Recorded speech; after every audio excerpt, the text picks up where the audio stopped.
that the best clap you can do? I thought it was pretty good. You haven't solidified your clap? What's your clap? Oh, okay, that was better. All right. Maybe I have to do like more cupping. Sound like this is what I do. Oh, really? Yeah. Oh, that is better. Huh. Mm-hmm. You're welcome.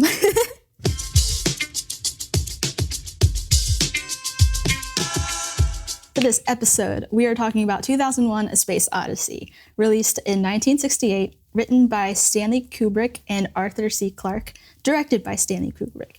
Rated G, the runtime is 2 hours and 29 minutes. Yeah, 2 hours and 29 minutes.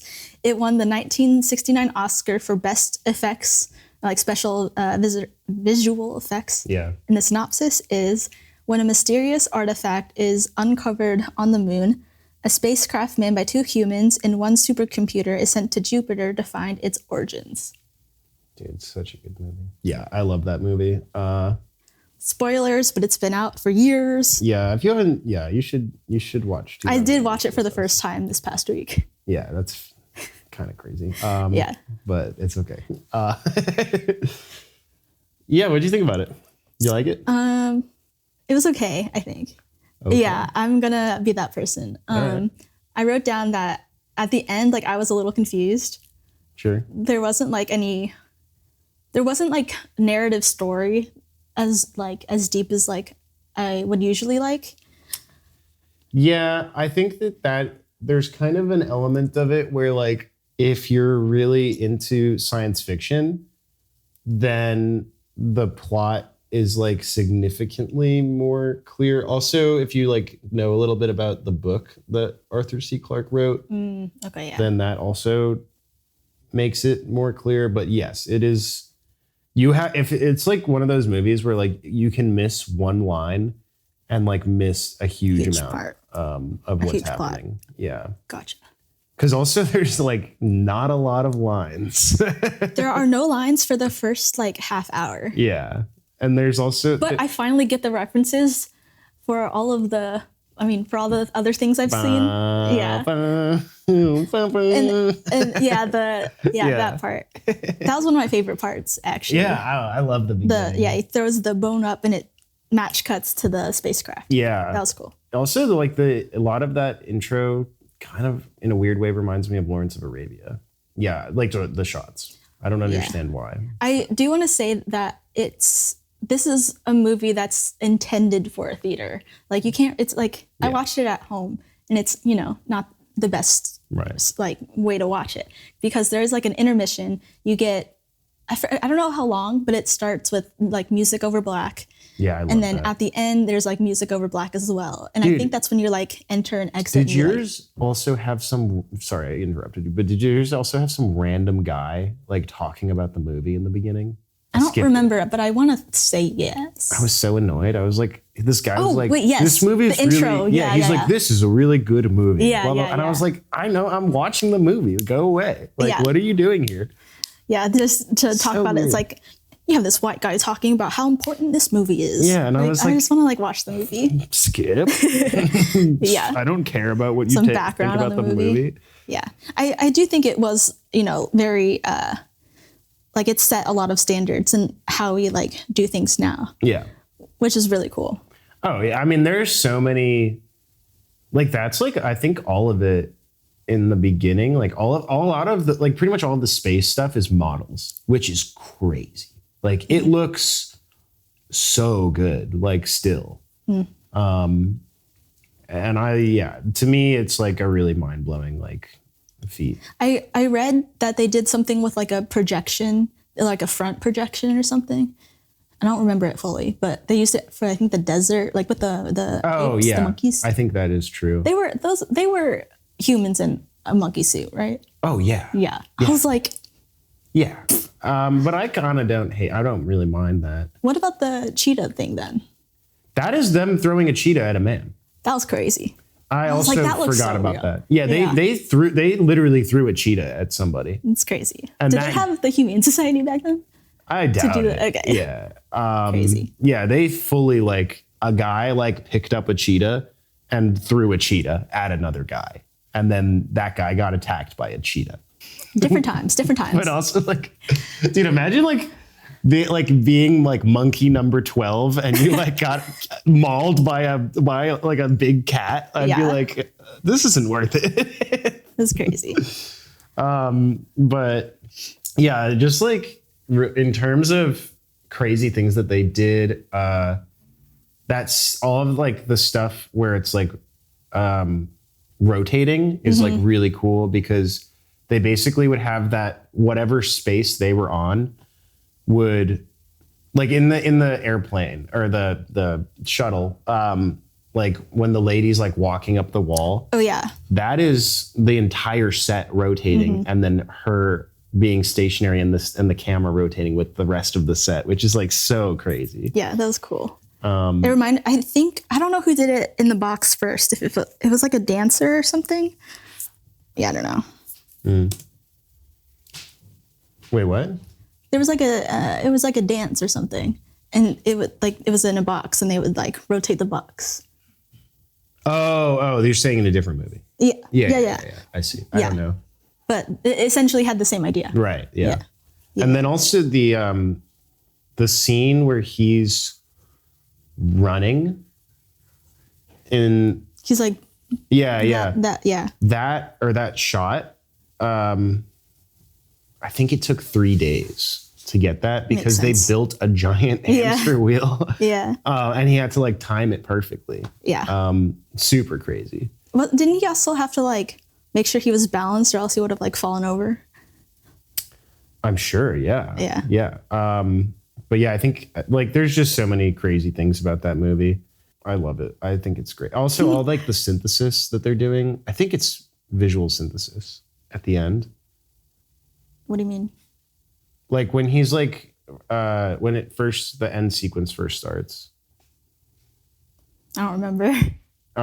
It's like there's a bunch of like, it looks almost like kind of, I don't know how to describe it. It's like stuff like coming towards him on these like separate lines. These kind of planes. Yeah, that's supposed to look like time, like time travel type stuff. Right. Yeah.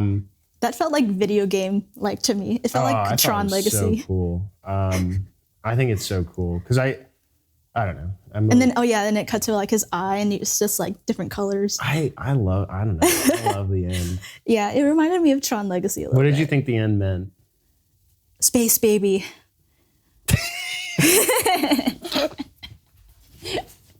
Okay. Space baby. I kind of take it in that there's like a religious element to it. Interesting. Yeah, because Space baby. If we're gonna talk about the science fiction element of it, the monoliths are supposed to be von Neumann probes, which, well, some people would say just self-replicating probes, but they're essentially like artificial intelligence that travels through all of space and then will like self-replicate and just keep doing the same thing. Okay. So they like are going. Yeah, there's around, like 3 different ones. Yeah, they're going around and like giving knowledge to like creatures in this weird way. And so the one on the moon transmits a signal that then summons this other one to Jupiter. And then the one at Jupiter is there essentially to be like a gateway to like bring him through the universe. Oh, I see. And also it brings him through the universe, but then it, from my understanding or interpretation, is that it then brings him like to this kind of like larger consciousness that he enters, which is like, I think like there's a religious kind of vibe to it. I think this movie is also kind of one of those things where it's like the director, it's like, it's not really about like the answers. It's more about how people interpret it. Cause it just kind of has like, it can mean whatever they want it to mean. Right.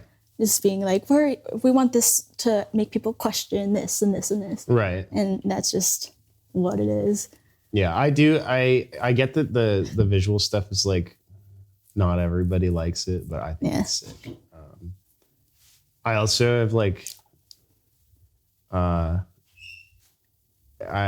This is to say it in the correct terms. I have eaten some paper squares and watched this movie. So every time I watch it, I'm like, oh, Gotcha. whoa. Gotcha. I kept calling the monolith. I just kept calling it like the rectangular box. Yeah, the iPhone. Pretty much. Yeah, I watched a video afterwards, and predicting a lot of things that would happen in the future, like AI and the Apple phone or the iPod, whatever. Yeah. I hadn't watched this like with like the recent developments in AI, and it was like much more unsettling. Mm-hmm. Like when they're like, yeah, we don't know whether it's just mimicking humans or whether it's really conscious and alive. And I was like, Yeah, I put down, I was just like, AI bad. Yeah. The AI voice was really creepy in this, I thought. Yeah, Ooh. I do. And I don't understand whether one thing that confuses me about the AI, I think kind of the idea is that the monolith wants everything to unfold exactly the way it does, that he's like the only one left for some reason. But like the whole like AI like turning evil, I think is supposed to be that it's like being affected by the monolith, but I don't think the monolith is evil. So I think Hal is like, I don't know, that always like kind of confused me a little bit. But I guess my interpretation is that it's like this was all how it was all supposed to unfold, and he was supposed to be the only one to go. Wait, you mean Dave? Dave is the guy, yeah. Yeah. Okay. Dave's the lead. Yeah. I think overall, it sort of felt like the cycle of life, or like the circle of life. Sure. Sort of. And I liked someone on Letterboxd wrote it out very well. It was like man make tool. Right. And then I'll have to find it. Hold on. It's going to bother me. Man make tool. Man make tool. Man make spaceship. Man. I do love the cutting immediately to the spaceship. Because it is like, it's just such a wild transition. Okay, this is a review on Letterboxd by Josh Lewis.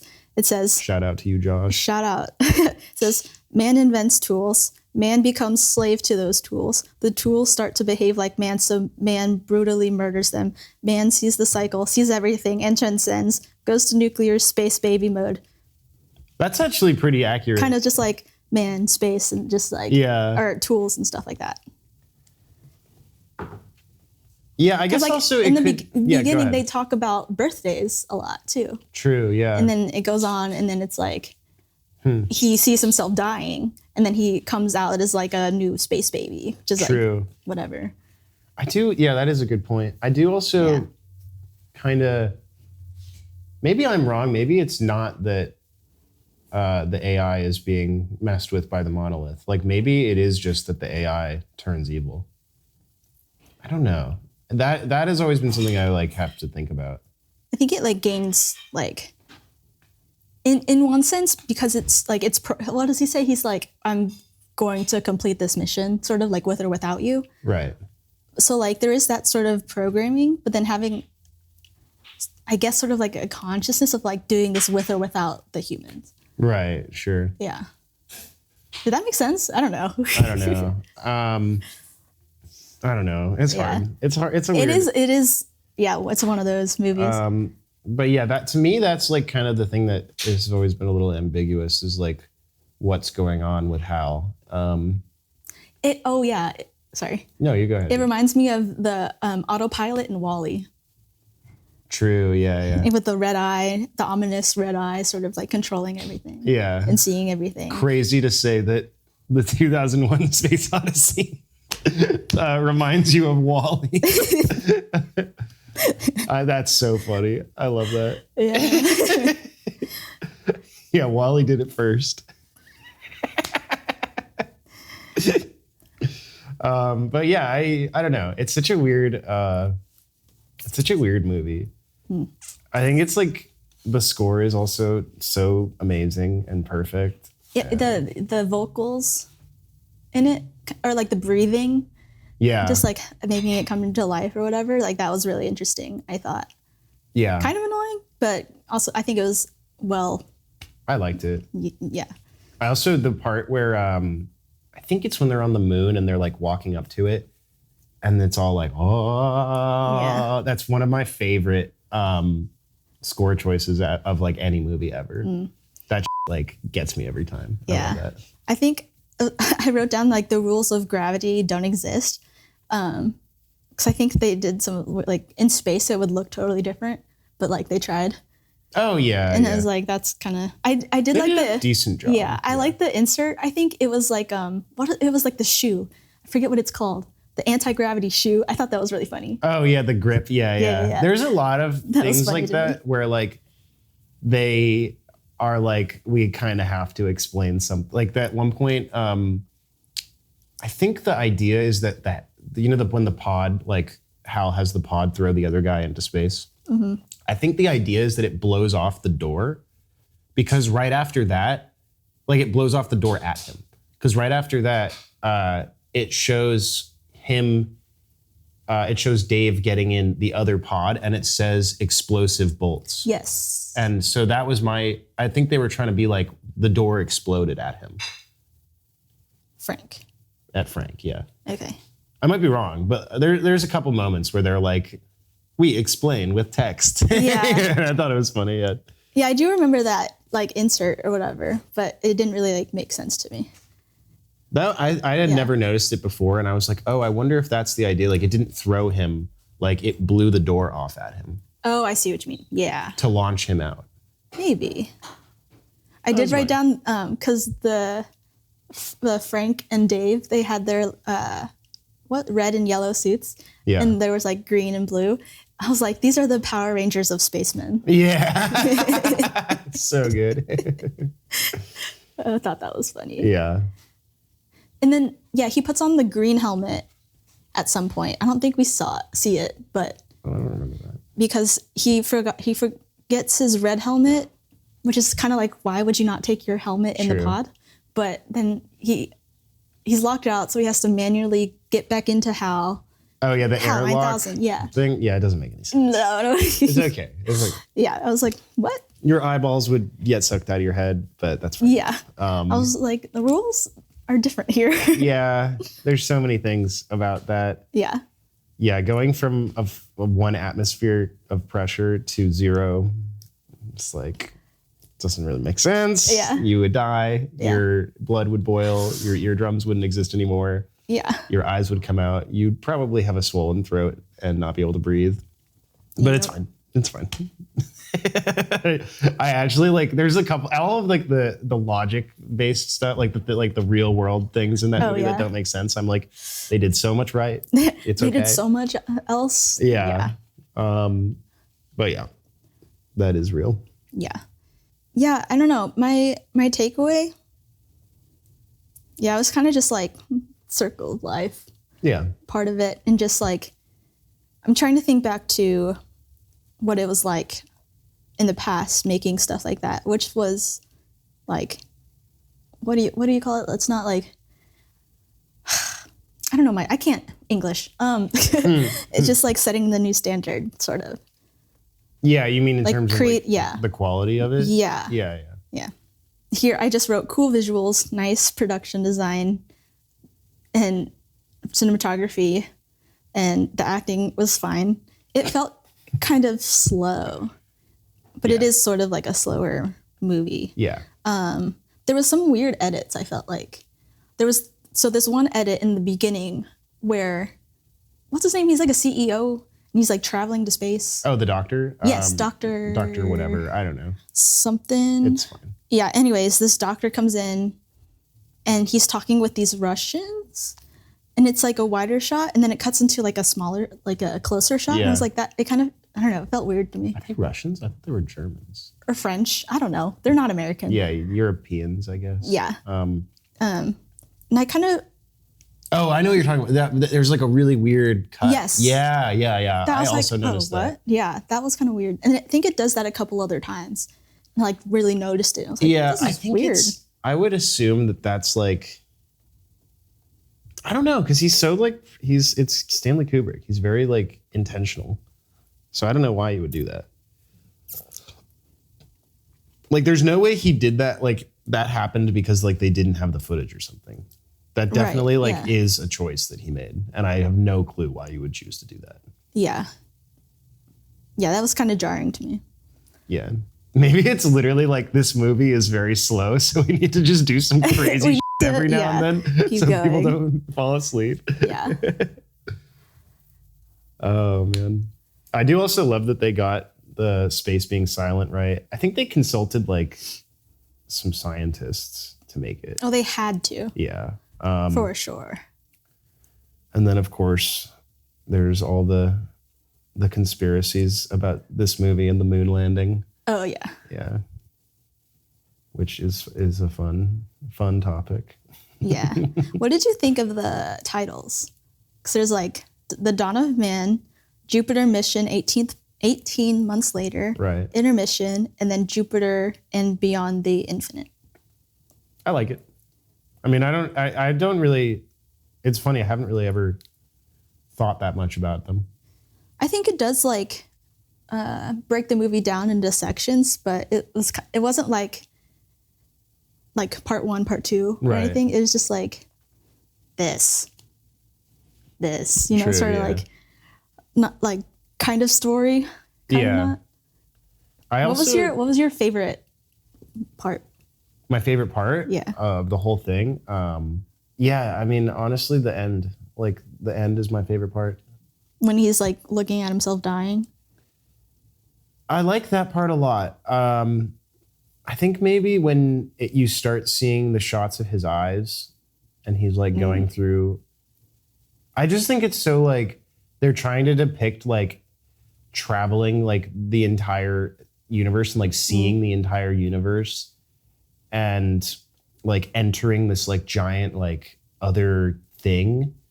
And I think that's so hard to do, and especially in that time. And they did so many incredibly cool things that were like super creative for the time.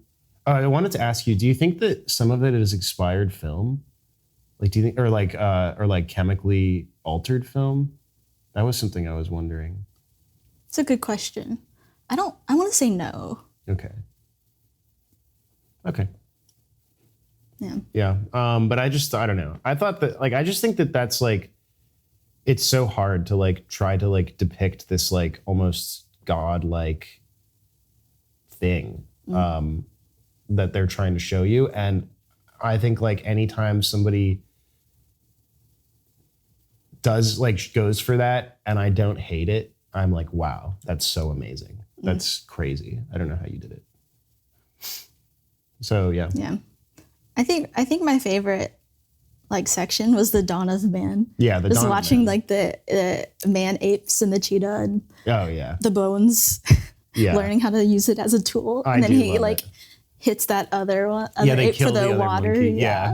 He just like keeps going at him. Like, I thought it was interesting also that they made it that like the tribe that like the weaker tribe like gets the knowledge. I thought that was interesting. It's like they get pushed out of their like spot. Yeah. And they like don't even fight these other monkeys. They're like scared of them. Yeah. And then those are the ones who get it. I thought that was interesting. I don't know why. Yeah. Oh yeah, and then I put the black rectangular box appears overnight. Dude, yeah. Yeah. So that's like that iconic sort of imagery, because that shows up in Everything Everywhere All at Once. Have you seen that one? I haven't. No, I know. Okay, so there's a reference to 2001 in that one, and also in Barbie, which is really funny.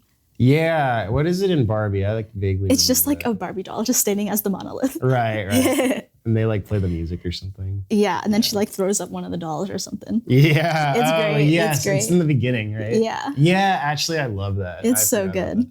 Dude, Barbie's such a banger. Have you seen Barbie? Yeah. Yeah? Okay. Yeah. I love Barbie. It's so good. Yeah. I saw Barbie and didn't see Oppenheimer, and I don't regret that. Yeah. It was a long movie. Oppenheimer? Oppenheimer, yeah. I do miss that era, though, because everyone was so excited to go to the movies and That's they would true. blur pink. Oppenheimer was sick. I don't know. I don't really like, I had no desire to see Oppenheimer. I'm sure I'll see it at some point. But Yeah. like, did I really miss out? There's really only one shot that I like really enjoyed. That's what I thought. Yeah. Yeah.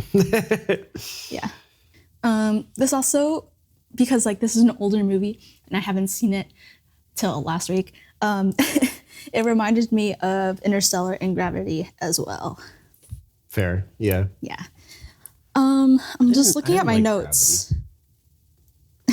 It just says, kind of reminds me of Gravity and Interstellar. Now, are we in a tech board, lights and color, maybe debris? Like iron or the architecture in Hunger Games? Oh, that's why. So, okay. What are you talking about? This is, I wrote this after the Jupiter and Beyond the Infinite part. Yeah, sure. So like, it might be earlier when the ship is like landing and then you can see like kind of like trapezoids, like rounded trapezoids. And the people are like really tiny to show like the magnitude of the space. Are you talking about when they land on the moon? Maybe. Is it when they go down that like really crazy? It's like red. I think it's red. Yeah. That's one of my favorite shots in the whole movie. That's why I wrote down it has like Hunger Games. It looks, the architecture is kind of like Hunger Games. Yeah. Because they have that like trapezoid sort of thing. Right. It's in a lot of movies, but I was like, oh, this is cool. Yeah. And then super speed and then black hole. And then I wrote down, are we pregnant? I don't remember why.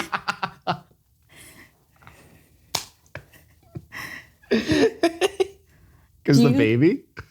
Because the baby's in like a sack, maybe? Oh yeah. Okay, maybe. That is really funny. Are we pregnant? Yeah. That's awesome. Going back though to that shot where they go down and like the people are like scaled So really small. Yeah. I think that shot is so amazing. Yeah. And I also think like this movie and Blade Runner 2042, they both like give, both of those movies have this like, they give me this feeling that makes me think about, or 2049. Sorry. Okay, I was like, wait. My bad. Like I'll be like on the freeway and like looking at like the highway and like looking at like this, like all these crazy like, you know, bridges and stuff that we build. Mm-hmm. And it is like, wow, this is like a terrifying like alien thing. And I'm like going, you know, like 75 miles an hour through this like crazy, like giant, like megalithic thing that we've built. And that shot in 2001, like I feel like gives that kind of like vibe of like, we are doing crazy stuff and it looks really scary and weird.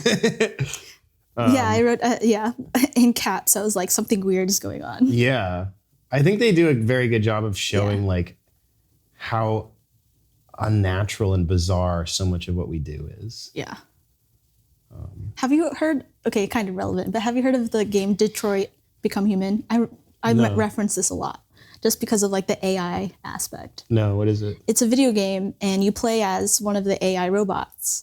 But as you continue to play, you learn like, are you on the side of the robots or are you on the side of humans? Right, probably the robots. Yeah, it's sort of like an interesting take, I think. Can you elaborate a little more on the game? Yeah, like I'm just curious. The game, you play as a few different characters, but they're all AI robots. And one of the characters does at like what she's programmed to do, but she's in an abusive household and she wants to protect the kid. So she has to like reprogram herself and she figures out how to like break that down. Interesting. And then she like fights for this kid. Huh. And then it's like, that sounds like a crazy game. Yeah, my friends did a chaos run one time and they watched me play and there's a lot of different outcomes. Interesting. Yeah. Huh. Oh, it's like I get you. Yeah. Yeah, it's like an RPG kind of. Yes. Yeah. It's very cool. Huh. And I think it took place in like 2030 something. Right. Kind of like 2001. It's like in 68 and 2001, 42, 43 years maybe. Yeah. Ahead. Yeah. Just like thinking of all this stuff. And then the moon landing was the next year. Yep. Yeah. It is really crazy. kind of insane to think about, like, if we had, because like obviously like the space race happened, and then like pretty much all of humanity was like, we're not really going to give money to space. We just wanted to like get better at building rockets so we could fire ballistic missiles at each other. But like in that time, the amount of effort that was going into space, like it was totally not like a crazy idea that we would have a base on the moon in 2001. And like probably if we had continued to put the amount of money we were putting towards it, we probably actually could have done that. And it's interesting to think about that. Right now I'm thinking about Katy Perry going into space and how like silly that was. Dude. I won't say their name, but one of my roommates was like, bro, we gotta what's her name? I'm gonna forget her name. What's she's the lady rapper from the 2010s with a big butt. You know who I'm talking about, right? Oh man. Anyway, he Nicki was like, Minaj? Yeah, Nicki. He was like, we should send Really? Nicki Minaj to space and have her like Nicki Minaj twerking in space, 0G twerking. That's what we should be doing. zero G twerking. Dude, I was like, you're not wrong. I would be so pissed if someone was like, you get to go to space, and then the entire time I was in space, Katy Perry sang at me while I'm like looking at like the planet stars and like and thinking everything? about how small I am, and I'm just like, Katy Perry, shut up. I'm having an existential crisis. Yeah. This is not the vibe. Just imagine her singing Fireworks. Dude, I wonder what she did sing. I don't know. I guess Didn't she like hold up a flower or something? And I don't know. I don't know. I don't know. Yeah, that whole dude. God, I'm so. All right. Going back to the movie really quick. I hate the world we live in. It's not good. HAL 9000 is AI. Oh yeah, I forget who said it, Frank or Dave, but they said like, HAL speaks well, and in my head I'm like, ooh, microaggression. I thought that was kind of funny. He speaks well. Mm-hmm. How is that a microaggression? If someone just say that to me, oh, you're like, you speak very well. Oh, I see. Yeah. Like he should. It's not really a microaggression, but like it just made me think of that, and I like, thought it was kind of funny. Why would I not speak well? Yeah, I see. Yeah, I had an instructor tell me that like my English was really good. So, yeah. Anyway.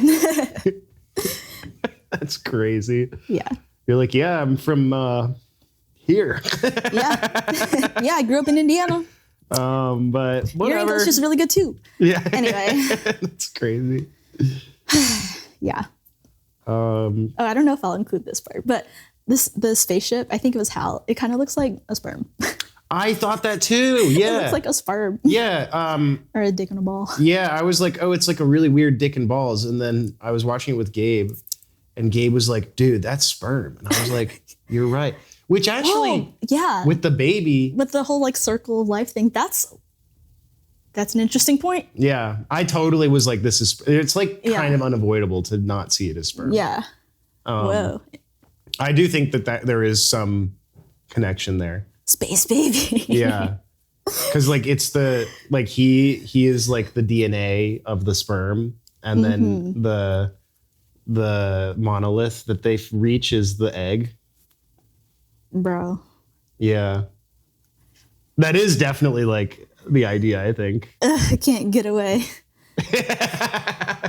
They always gotta men, bro. Yeah. Well, I think it's like thematically, like in terms of what they're trying to say, I think it makes sense. Yeah. It would be funny if like they like went into the monolith. It was like a black hole. Yeah. It's like yeah. And then baby just come out. They skip all the other stuff. Maybe that's like the whole like glitchy Tron light speed part. Yeah.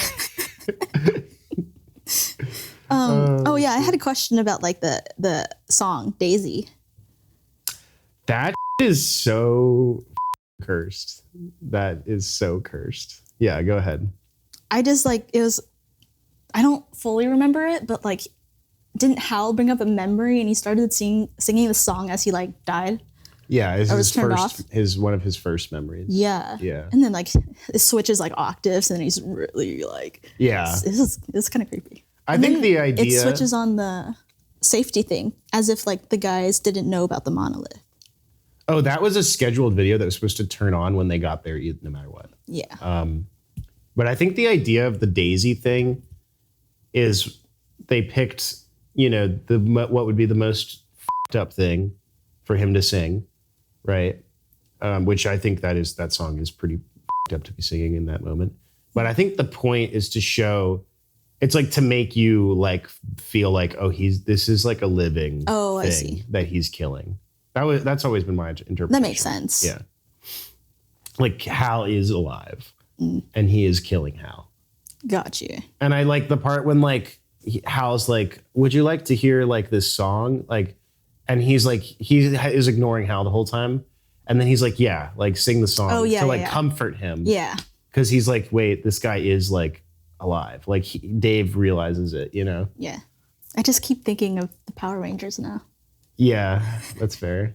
The Power Rangers of Spacemen. Yeah, it would be really sick if their pods like conjoined at one point and they were like, yellow, arm, go, or whatever they say. I don't remember what they say on Power Rangers. Yeah. Oh, it's been a while. It was interesting like how they designed the pods and stuff too. I liked it. Also, like when Dave rescues Frank, but then he like tosses him aside so easily.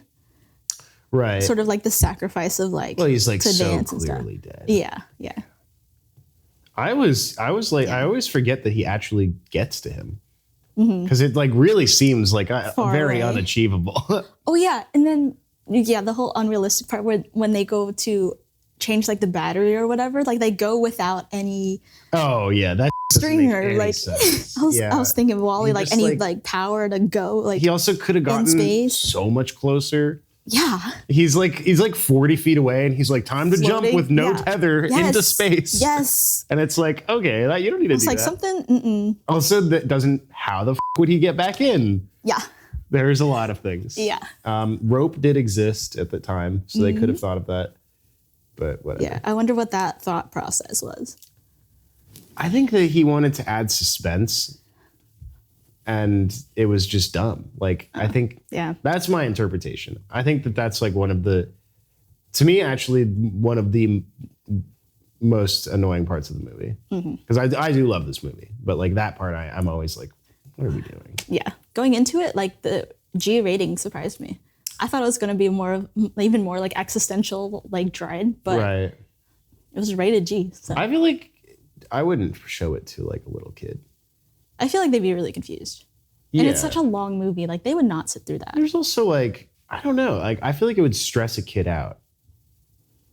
I don't know. There's some parts of it that are, like, kind of stressful. Like what? Like, when they're, like, on the moon and then, like, they're, like, the shit is playing and their, like, ears are getting Oh, yeah, the tinnitus type thing. Yeah. I don't know. There's just, like, parts where, like, if... I see. Yeah. Because I think I did watch it as a really little kid. And I remember like being stressed out by it. I don't know. Maybe that might be a false memory. But I don't know. I wouldn't show it to like my 6-year-old. Yeah. Yeah, there are other movies to show. Yeah, I would. I don't know. Yeah. I feel like I would not give it a G rating. I feel like maybe like, I guess PG-13 doesn't really work though. It's not. Yeah, there isn't any like. Yeah. Crude humor. No bad. Really. Yeah, they don't. I feel like the most violent thing was just hitting the ape. And then eating the boar or whatever. The guy shooting into space and dying is pretty bad. Hal getting killed is pretty disturbing. Okay, yeah. Sorry. To go back to the beginning, there's I think Hayward Floyd is the guy in the beginning, the doctor. Dr. Floyd. That's right. Yeah. Yes. Great name. I wrote down, couldn't Hayward Floyd just have done a Zoom call? Lol. That's so true. Because he video messages his daughter on like before her birthday. But I think he goes in and he talks like we need to keep this secret. I guess that makes sense. Doesn't he do that though from the space station? Well, he talks to those people in the room, and he's like, "We need to keep this really secret." No, I know, but I thought that he had the video call before he got to the moon. Oh, I thought he was on the moon as he like You might be messaged his daughter. You might be right. Because that doesn't really make sense, because I think that it's like, I think there'd be too much delay. Yeah. I don't know how many, I guess it's probably only like a few seconds. I don't know. But that is a good point. He could have zoomed in. Yeah. Yeah. Also, one note that I like, I think it's when he touches the monolith. And I was like, he touched the butt, like from Finding Nemo. Dr. Lockwood touched the box. It is also, going back to the video call thing, it's funny to like, I didn't have this thought at all, but now that you brought it up, I'm like, kind of crazy. Like, that's actually a crazy, like, they predicted like video call. Like, you wouldn't, you think that like, oh, well, like, it's obviously that's a thing. But at the time, that's like, I'm sure someone else had already predicted it, but that is kind of crazy. There's a lot of little stuff like that where like you would totally not think about it now, but like you look back and you're like, well, actually, that's kind of wild. Yeah. Yeah, go ahead. I can't remember if it was like the music theme in the beginning. Was that just for this movie or was that already a thing? You talking about the ba, ba, ba, ba? I think so. Yeah. I want to say, is that where it comes from? Okay. You want to, maybe we look it up. I think we're going to cheat and look it up. What's the question? Is 2001 Space Odyssey theme written for the movie? Or I guess theme song, maybe we should write. No, the iconic also, okay, I can't.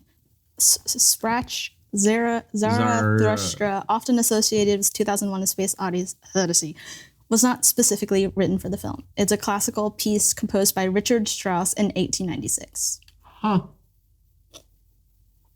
Cool. Well, I didn't know that. Yeah, this movie does make me, like, I often forget that I do actually really like classical music. And this movie, like, makes me remember that. Yeah. Like the music in it is so good. Oh, when he's like flying in and it's like the ba da dum bum bum bum bum bum. I love that so much. Oh my God. Okay, you're gonna hate my rating. Don't come at me. This is my rating. I gave it a 3 out of 5. Damn. Okay, that's fine. I'd probably give it like a 10 out of 11. Yeah. Nice. This movie had, for me, The Circle of Life. It had Space Baby. Space Baby. AI is Scary. Space Baby. And Space Big. Space Big. Space Big. Space Big. Yeah, that's a pretty solid takeaway. AI Scary, Space Baby, Space Big. Yeah, I think like I kind of made my point clear, and I have no faith in myself to try to make it clear again. Okay. If you want to know what I think about the overall theme, go back to that part of the video. Because I don't think I'm going to hit it again. Yeah. Good stuff. I like it. I think it's a good movie. All right. Nice. Bye, everybody.